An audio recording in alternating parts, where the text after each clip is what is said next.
So hello and thank you for joining the Modo 25 panel session today.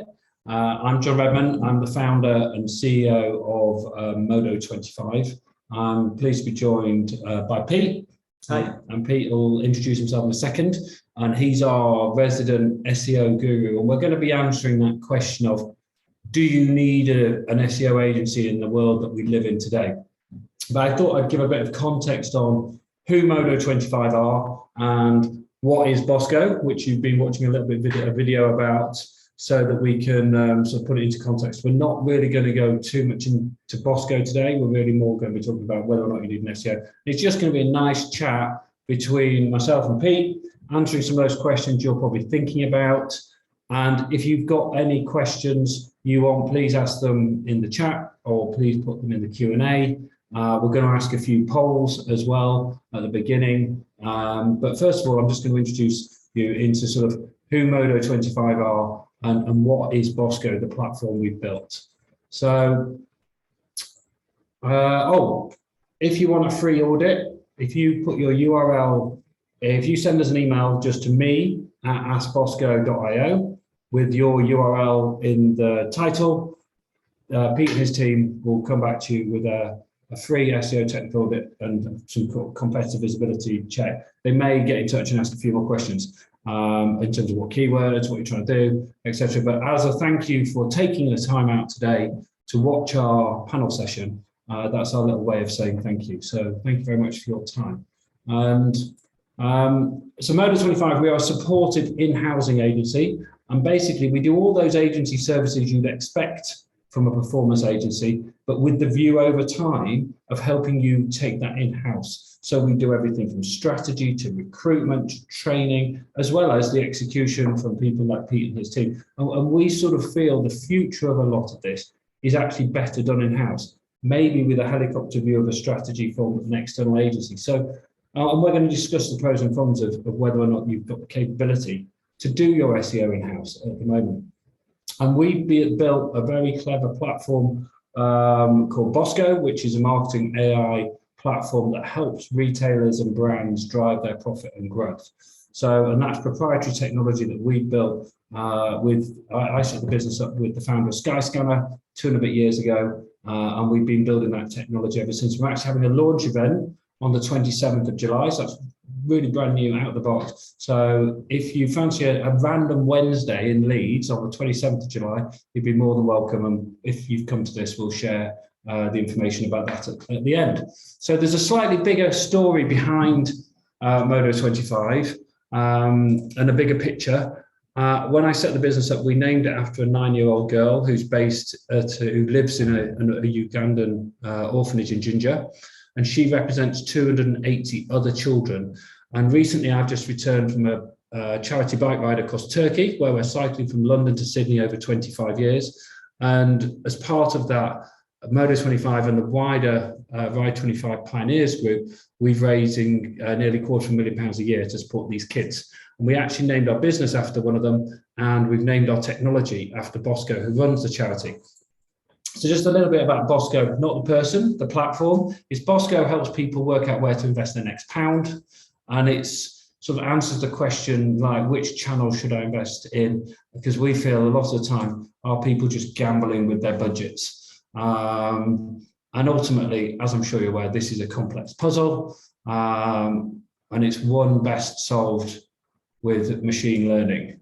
So, and ultimately, we pull all your data accurately into one place, and then we enable you to take control of your own future, really, and make better decisions.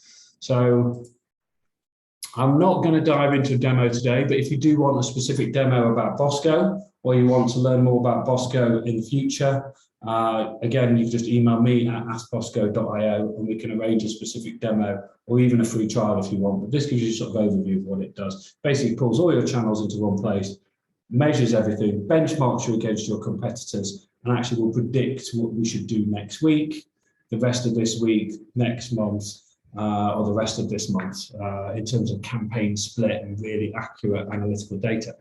And the output of all of that ultimately is helps you save time, gives you actionable insights, helps you make more money and improve efficiencies. And these are some of the clients who we're already working with on Bosco and have helped in-house over time. So I'm going to sort of get straight into how we help people with SEO. If you're on here, you probably already know this. There's 3 bits to SEO. I'm not going to pretend to be the expert because Pete's the expert, but I have had a passion for SEO probably for about 15, 20 years.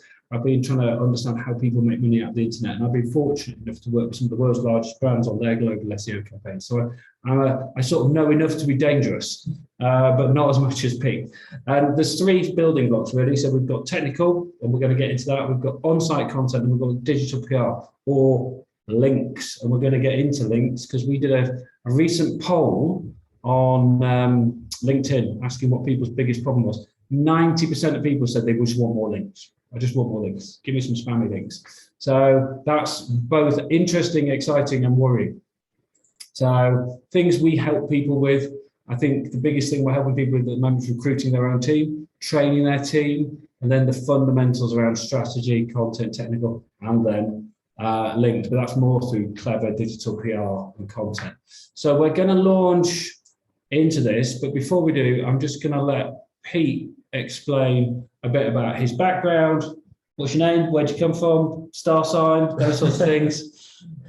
Yeah, great stuff. Welcome everyone. Yes, I'm Pete. I'm head of SEO here at Mode25. Yeah, based in Harrogate, but I enjoy coming to the office in Leeds quite a lot. So I've been doing SEO for about 10 years now. Always been doing the agency game, so I've worked with a lot of exciting and fun clients over that time. And yeah, like John, I've got a good passion for SEO, and I just enjoy finding new things and nuances that potentially not everyone's cottoned onto, or if they haven't, maybe they should, and training people in how to take full advantage of that. I work with the team here to, again, just help people with their strategies, deliver those training sessions, and make sure everyone is covering off those 3 essentials: the technical content and the digital PR. Excellent. Right, so I'm gonna quiz Pete on SEO on your behalf. So if you've got any questions, please put them in the chat or please put them in the Q&A. But before we do that, we're going to launch a couple of polls. So we really want to know, how do you currently manage your SEO today? So I'm going to just quickly launch that poll, and you'll see it on the screen. So the options are you just using an agency? Are you 100% in-house, so no agency support at all? Mainly agency with a bit of support in-house, or is it in-house mainly with a bit of ad hoc agency? Just so we can gauge what and where people are at. And we'll just get a few sort of enough response so it's representative. Yeah, so that's a bit of it's 100% in-house, no agency with the 35%, 24% agency mainly, 29% in-house with a bit of agency support, and only 12% of you agency only. So I'll just share those results so you can see that. So we've got a bit of a mix. And again, if you've got the super hard questions, feel free to ask them now. So, and then we've got one more question we're going to ask in a poll as well, is what are your current biggest challenges? We asked a similar question on LinkedIn recently, and people were still saying it's links. And it'd be interesting to see what you guys, everybody's saying links. But one thing we find with a lot of our clients is prioritizing the dev, I think, and where does SEO and dev fit into all this? And I think people struggle with that. So, and that seems to be a similar story here. So, yeah, we've got over 80% responded. So, yes, we've got 50% of people saying dev resource and technical SEO, 53% links, 29%, and on-page content, surprisingly only 18%. So I think that probably reflects what we see with a lot of our clients. Sure. So let's just share the results of that one.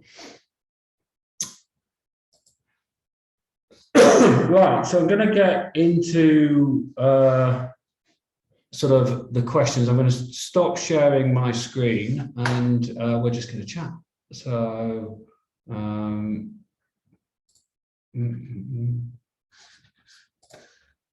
we go. So hopefully you can see me now. Oh, let's just.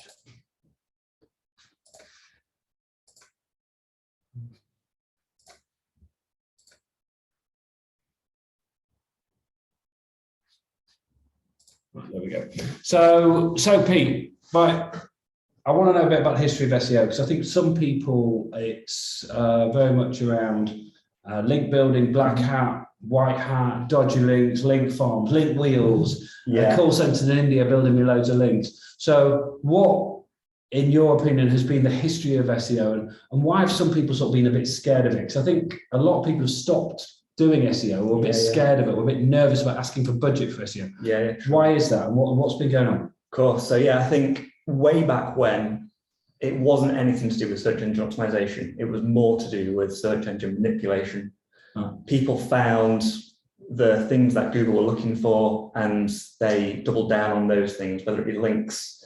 They got links from sites that shouldn't be linking to them. They found ways in which to manufacture these links at huge scales, and they weren't providing any value. They were just links for links' sake because they found out that links were what made Google tick.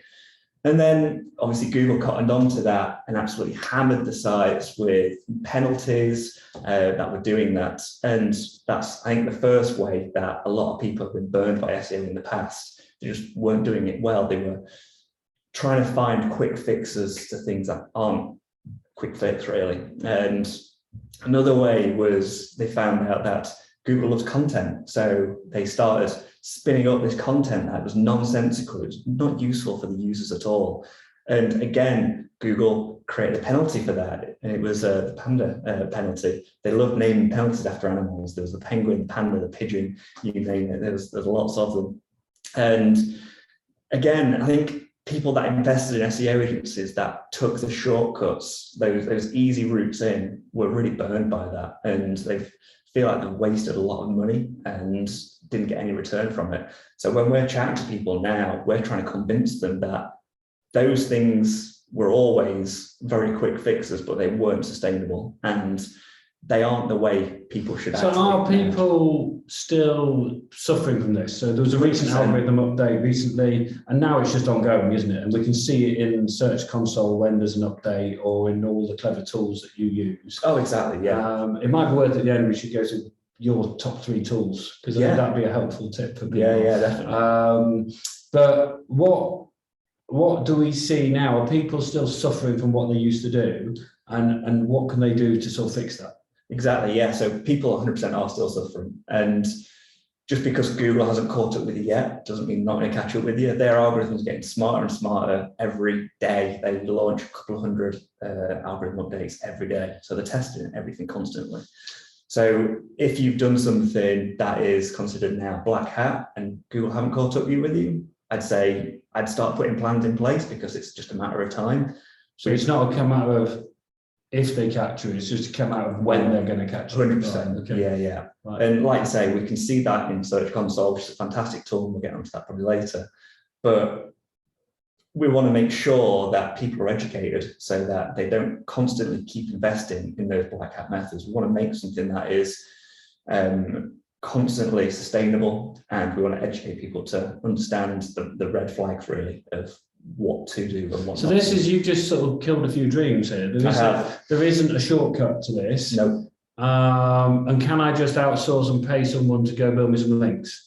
Is that what you're saying? That's good, bad? What was your view on that? So what I would say to that is you can do that, and you might see an upturn for a month, but then Google will catch up with you and you'll be back where you started, if not worse. Right.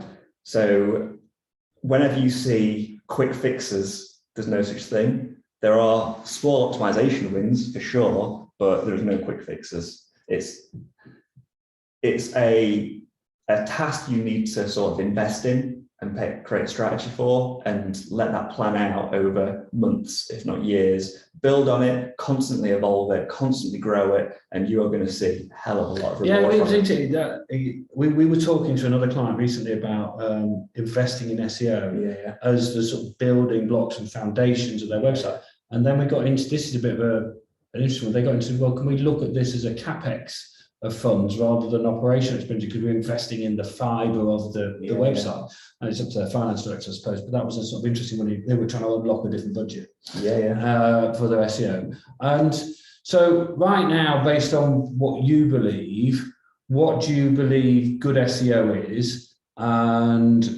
And then we're going to sort of get into where does that sit, agency, in-house, those sorts of things. So what's good SEO? So I want to go back to those first building blocks you were talking about. So the technical, the content, the links and PR. So many people neglect the technical. So they see a site that they've got and they think, oh, that's good enough. We'll just hammer some links into it and see what happens. But they don't thoroughly understand how the site is built. Can Google fully crawl the pages that we're showing them?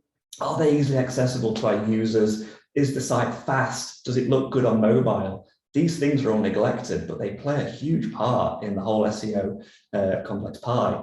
And without that, you're really starting to fight without both of your arms, really. And then once you've got that good foundation, you build on that with good content. And I'm not talking cheap content that you've outsourced to people that don't really care about the product. What I'm talking about here is well-researched content that is useful to the user, that adds value and isn't just there for SEO's sake. I'd say we do want content on every page, but no matter what the page is, there's always value to be added with a bit of text, a bit of content. And that content might not just always be written content. It might be pictures, it might be infographics, videos, podcasts, anything like that is what the user wants to see and it's going to add value. And then I think once you've got those two building blocks in place, we want to do the digital PR, we want to shout about it, we want to amplify what we have created and really show people that we care about this product, this service, whatever it is we're displaying on our site, and bring people to the site through that. But what you're sort of saying now is there's no point in doing these fancy PR stunts or creating a huge loads of noise in the press if fundamentally you haven't got the foundations of the site and the structure of the site available to sort of receive. Didn't people use Google Juice, didn't they? Yeah. Or Link Juice, whatever. If it's not able to receive that and flow it around the site, it's going to have some benefit, but it's going to not have the same benefit. Is that what you're saying? Exactly, yeah. So if you think of it like a car, your technical is probably the engine. Your content is probably the interior and the exterior of the car. And then the links to the PR is your petrol. Right. If you keep putting petrol in the car that's got no engine, what's the point? You're not going to get anywhere. So we want to make sure that we've got all those bits in place to create that. Good analogy. Yeah, I've not heard you use that before. I like that. And so if I'm listening to this now and I'm thinking, right, I'm currently spending X with an agency, and you always get these conversations going, well, I could employ 3 people for that. Should they employ 3 people, or where does the balance sit between in-house SEO and agency support? And I suppose what's the sort of perfect setup? Yeah, of course. So I think when it comes to content, no one can write about your product or service like you. You live this product, you live this service day in, day out, so you know it better than anyone ever could. So where an agency can come in is they can feed you the ideas based on keyword research and search intent and things like that. But if you guys can create it with that information, that knowledge, you're going to create something that's much better than any agency potentially could do on their own, working in isolation. And when you say that's the product content and the informational content? Correct, yes. Right, okay. Yeah. And I think in terms of potentially digital PR and links, again, you know your customers, you know your brand really well as a company. So where an agency can support you is making you aware of a few potential tactics or strategies, or maybe help with some resource in terms of illustrations or anything like that. But if you're able to have boots on the ground that are constantly chasing down these reporters, these bloggers, these journalists, and be like, here's some awesome stuff we're doing, let's get it featured, let's amplify it, let's make people aware of it, then you're able to put more resource into it than potentially an agency can do. But you're getting that support from potentially an agency side of things. So maybe get some agencies to give you some ideas. Exactly. Or you work with the agency to execute them, or actually if you've got the in-house people to execute them. And I suppose just linking that, you might have in-house PR, which is more traditional. Exactly, yeah. How do you educate the in-house PRs on the value of a link or the value of digital PR and where it all fits together? Yeah, it's tough because traditional PRs are great at getting featured in magazines and newspapers, but that just doesn't translate to online. So what we would do is educate them to the way that if you're getting these features, we want those links. We need to show them that if we can get a link in the Guardian, the Times, Vogue, whatever it might be, that's going to translate to more eyes on the site, more authority for the site. All these links are little votes of recommendation that Google needs in order to properly rank sites in their search results. And the more votes of recommendation they have from these brilliant sites, the more likely you are to perform well and get people to the site. And you mentioned a few things there, like Vogue and the Times and things. So I'm assuming here all links aren't equal. No, definitely not. So what I would always suggest is primarily going after links that are super relevant to your site. So if you are an equestrian site, for example, let's go with horse blogs, maybe country living lifestyle magazines like that. Let's go for things like that. If you were to get a link from, say, a finance site, that's just not relevant. So where's the value coming from? We can take a few liberties with sort of the top tier like national papers like BBC or anything like that, because Google understands that they cover such a wide gamut of topics that, one, they're so authoritative, but two, having them link out to an equestrian site isn't unheard of. So we want to get that good mix of super authoritative sites, but also ones that are relevant to our audience and our service/product. Yeah, so we've got a couple of questions in a second, and I'm just we'll come back to that one. We've got one in from Simon around Core Web Vitals, so we'll get right into the detail. Yeah, straight in. But you sort of mentioned there about digital PR and content better potentially sourced in-house, maybe with a bit of help. You haven't talked about technical SEO. So where does that sit? And I suppose, do you do that in-house? Where do you do that? How do you do that? Yeah, so I'm going to try and not use the word depends, which is the standard SEO answer. But it depends. It depends. So, yeah. Sitting on the fence. I feel like I need a forfeit for every time I say depends. But I think if you are a massive e-commerce business, it makes sense to have that developer in there in-house. So an SEO tech person who knows it. Or just a developer that could be led by an SEO. So many times we will feed recommendations to developers around, we need to make pages faster. We need to rearrange page templates to make sure we're meeting the intent of a phrase. And it doesn't have to be an SEO specific developer to do that. It just needs to be someone who's good at development. And I think if you have that constant ebb and flow of all these changes, it makes sense to have that. So almost the e-commerce team or the marketing team need to have access to their own dedicated dev resource. So it isn't going in the standard ticketing queue, which is often the problem, isn't it? Yeah. It's like, well, it's on a ticket after that or after this, and you might get it 2 years next Thursday. Exactly. So frequently, because SEO doesn't provide those immediate gains, we get pushed to the bottom of the queue above things like this new feature we want on the site, it's going to provide sales immediately, so let's get that done now, and SEO just gets forgotten about. Whereas if we were to get these things in place for SEO right now, sure, they may not impact things immediately, but over the long term, those cumulative changes can make up to huge gains. And when we've talked to lots of different clients regularly about SEO, and some of them say, I've done SEO, we've done it. And how would you explain that? Or is SEO ever done? I'd say no. SEO is never done because there are also always more ways to optimize your content.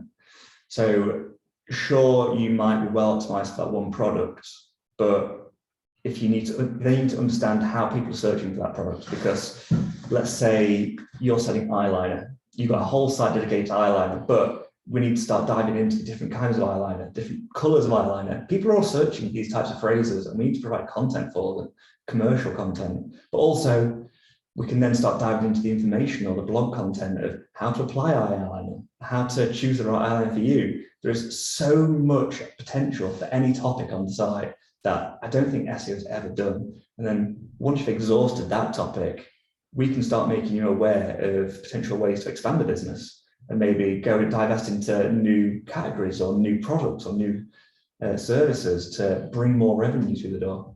Yeah. So one thing that's in the press a lot at the moment is the cost of everything is going through the roof. Yeah. And within that mix is the cost of Google, the cost of Facebook, Yeah. the people who made most of the money. Everybody talked about e-commerce doing well in the pandemic, but Google did very well, Facebook did very well, Sure. Amazon did very well mainly from the increase in ad spend. Yeah. But what I've also seen, and we've got data to prove this, is cost per clicks going up. Yeah. So I suppose, is SEO, or how can SEO almost insulate you or protect you from that increasing advertising cost? Mm-hmm. And I suppose, what's the sort of balance so if you're looking at your SEO and you're saying, right, and you're looking at analytics, let's say we go into analytics, Yeah. you go, right, split of paid versus organic. What's a good split? I'd say organic should be probably 60%, if not more, of your revenue. And then the rest being about the 40%, so that'd be paid, direct, referral, maybe email. I think there are that many people searching for your products and services that we should be clearing up a huge amount of them through organic, through the long tail phrases that they're searching for. And is one of the challenges with this, however, we've become a bit addicted to paying a pound, get 100%. And then also, I suppose, if you look at the SERP these days, and it's an e-commerce SERP, you've got all your products, then you might have some text ads, excuse me, and then you might have a map pack, and then your organic is right down the bottom. Yeah. And being cynical, are Google just doing that to maximize revenue? 100%. Yeah. It is tough to stand out. And I think the problem with paid is you put £1 in now, and you pretty much guaranteed, if you've got everything else set up right, a good return on that. Whereas with SEO, you put £1 in now, a couple of weeks time, 3 months time, you're going to get maybe 10 quid back. So it's much harder to sort of define those returns upfront, but I would still say that it's well worth investing in SEO because, like you say, those costs in ads are going up. They're only going to continue going up. Whereas SEO, if you put the time in now, you invest and do the hard work now, it's going to pay you dividends constantly. If you turn the tap off for ads, then that's it. Whereas if you turn the tap off for SEO, you're still going to get the revenue from organic. Yeah, and if you've invested well, then it's just going to keep growing.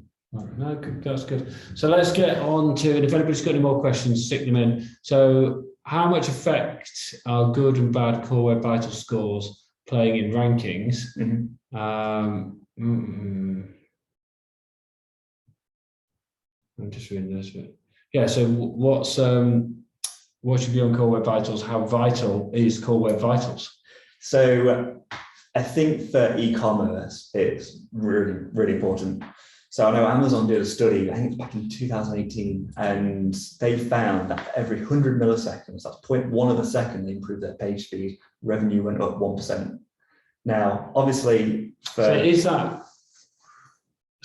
suppose what you're saying there is where site speed is a key part of Core Web Vitals. Apologies, yeah. So it's not just site. So Core Web Vitals. I assume everybody's got no knowledge. Not all gurus. Yeah. Apologies. Right. Yeah, just diving in straight in. So Core Web Vitals is made up of page speed, how your site looks and feels on mobile, and also if it's secure. So that's HTTPS. Right. So HTTPS is super easy. Buy a certificate, install it, forget about it, never think about it again. Mobile usability, friendliness is something that you probably have to work with your dev team just to make sure that everything looks good on a mobile device. I think whenever you're thinking about this from a mobile perspective, have a chat around people in the office, have a chat with friends and family, get them to go on your website. Do they have a good experience? Can they find things that you want them to find? Are there buttons that are covered up with maybe a cookie banner or something like that? We see that so frequently that the main call to action is covered with a cookie banner or a pop-up or something. So we want to make sure it looks good on mobile. And then finally is the site speed. So Google recommends that a page should load within around 2 seconds. And something you talk about a lot in different meetings when I sit in is something paint. What's all that? What's that, sorry? The content paint. Oh, yeah. What does that mean? Because I often get lost in that. And everybody say, so site speed Yes. can be measured on like first this, first that, total this, loading all the widgets. What's the most important number? Of course. So Google have a fantastic tool called PageSpeed Insights. They give for free. You can test your site. And how do I find that if I'm a... So if you just Google PageSpeed Insights, it'll give you the tool straight in the browser. You can put URL in and run the test. It'll take a few seconds to run, and it'll give you all these numbers. The main ones to look at are your first contentful paint. So that's how long in seconds it takes for something to first visually load on the page. Yeah. You've also got your largest contentful paint, so which is the time it takes for the largest thing to load on the page, generally your hero image or something like that. And then there's something called cumulative layout shift, which is a weird one. But if you've ever been on a site and it might take a while to load, you're about to click on a button, it like jumps to the bottom of the page. Yeah. It's so annoying. Google know that, so they baked that into their algorithm to almost like penalize people if they don't. And which one of those is the most important number? So those three add up to your page speed core vital score. And I think this is where your dev resource comes in. So we can feed people the things they need to fix. We can tell people if their images are too big, or if they just need to sort of realign how things are loaded to optimize for that. But it ultimately comes down to if you've got the dev resource to implement them. Yeah, okay. And is Google, because I know Google have been going mobile first a while, from a Google algorithm point of view, is it now all mobile first and it's about the speed and look and feel on a mobile? Yeah. Or is that not the case for e-commerce, or is it different for different types of businesses? So Google's been mobile first for a couple of years now. Right. So desktop, you almost need not forget about, but you need to prioritize mobile. Everything they do with their ranking, their indexing, their crawling is all done for mobile. Right. So we need to be. So to answer Simon's question, we do need to be bothered about core web vitals. 100%. Yes. Right. Yeah. Keep you awake at night. Yeah, it's going to become more and more important as time goes on. Yeah. If you only have a limited budget, another question here from Spencer. If you only have a limited budget, what would you focus more on? Well, this is a bit like, I'm going to take this because I get asked this question all the time. It's a bit like, should I go on the Atkins diet, or should I change my diet completely? Right, and I suppose it depends on the speed of results and permanency of results. Mm-hmm. And I suppose ultimately, Spencer, it depends what products and services you're selling and how competitive it is. The answer is you probably need to do a bit of both. However, I often say SEO is about going to the gym, changing your lifestyle permanently and just living a better life. Sometimes some of the paid media can be a bit like a quick win. Yeah. Right. So it could be the Atkins diet, it could be a Slim Fast shake or whatever it is, but it's a quick win, instant results. But you still there's probably something in the middle, which we talked about on our last panel, which is conversion rate optimization, right? So we're not here to talk about that today, but good conversion rate optimization improves the performance of both your SEO and improves the performance of your PPC. So if you improve the way the website converts and how it behaves to the human being, it's going to improve your Google ranking generally, and it's also going to improve your quality score, which means you'll get cheaper clicks on your PPC. So that's a tough one to answer. The answer is probably you need to do a bit of both, or you need to get some advice around what is the minimum amount of SEO you need to do and what is a light touch PPC or shopping campaign if you're in e-commerce, because paid would get you results all instantly if done properly, but SEO could still be getting you results if done properly now in 2 or 3 years' time, as long as it's all done correctly. So that's a very difficult one to answer. But thanks for the question. If anybody's got any others, dive in and ask them. And so we've talked about SEO being done in-house. So what are the sort of key, you've talked a lot about developers, what other people do you need? So if you're an e-commerce company and you're selling multiple products online, what are the key job titles you would need in your team? What are the sort of departments that would need to get involved to help you execute a good SEO strategy?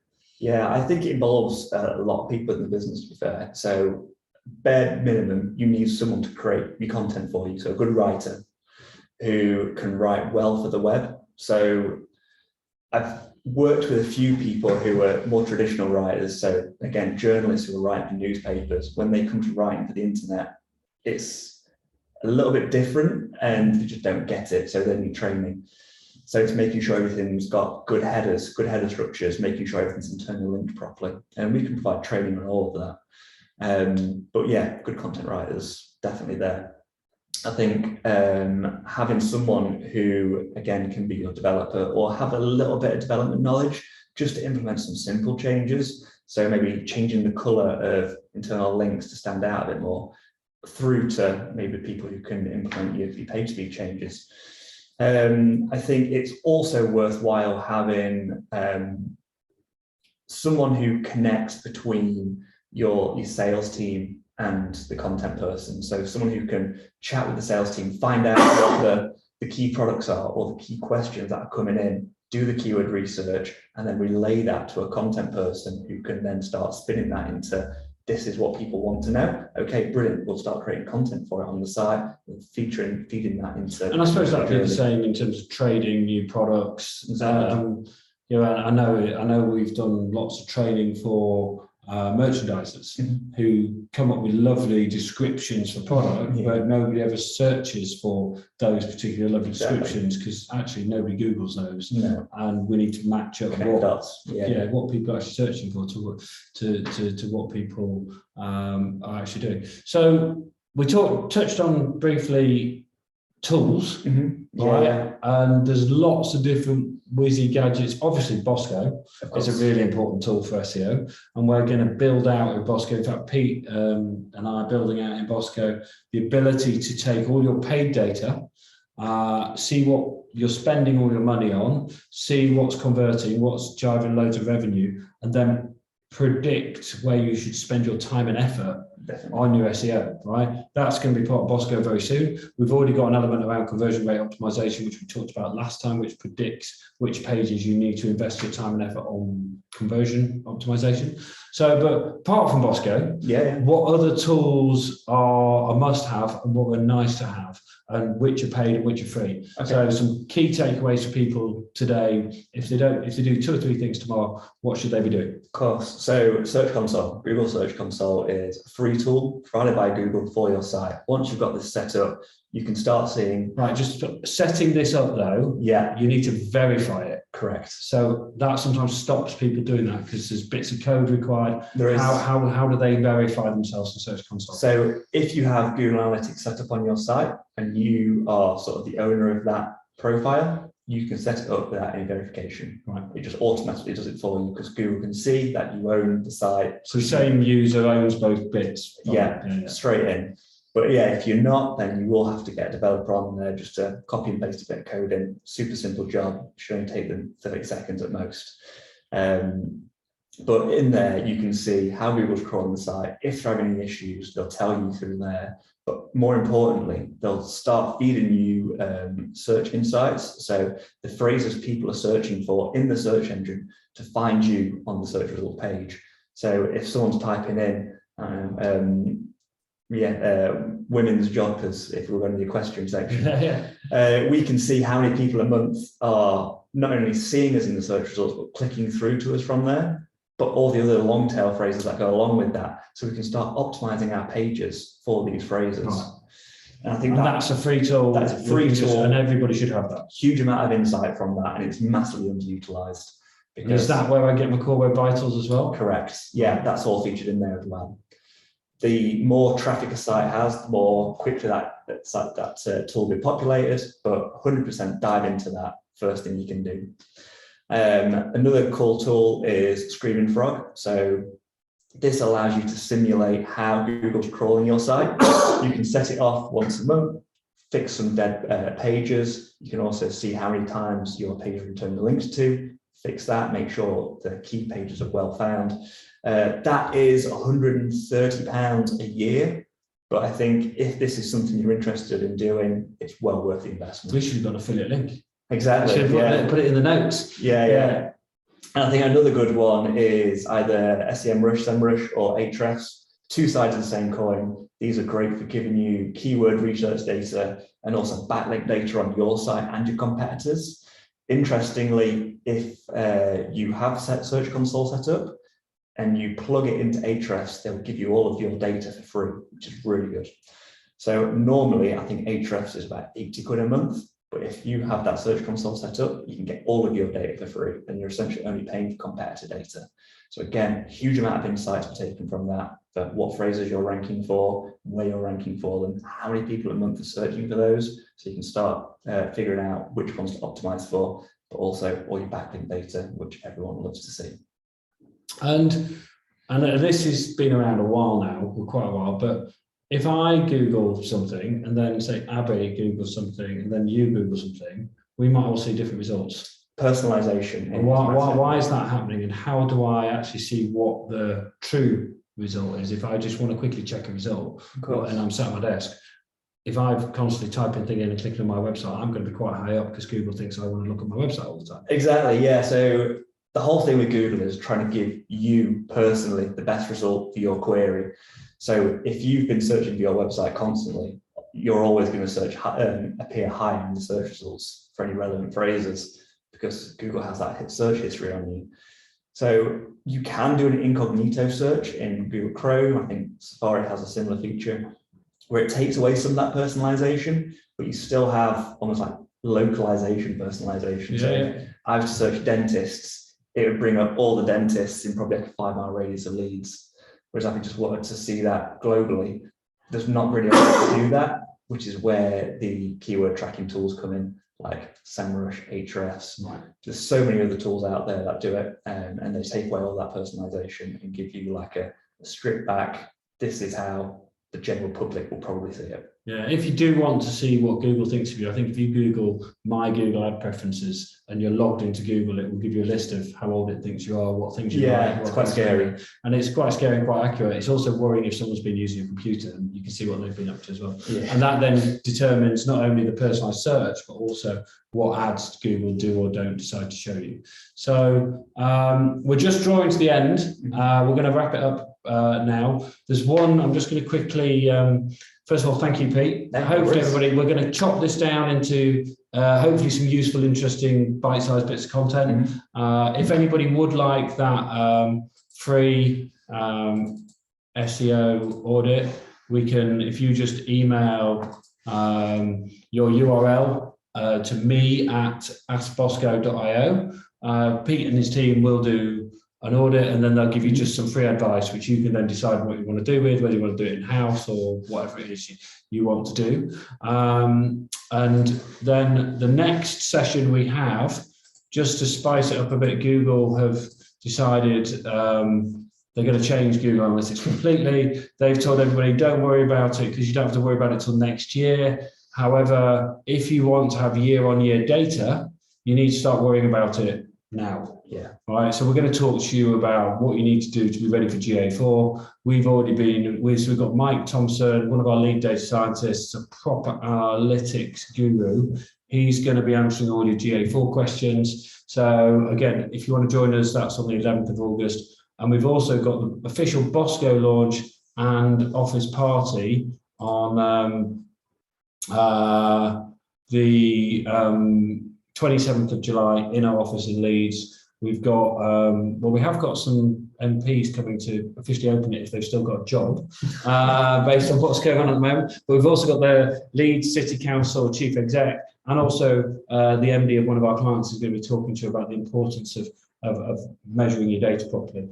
So if you want to join us for that session, we'll send you an invite as well. And thank you very much to Abby, who's put the links for some of the tools that Pete's mentioned into the chat. So hopefully you can see those. So thanks again for joining us. Hopefully you found that useful. And yeah, if you want your free audit, just drop us an email and have a great rest of the day.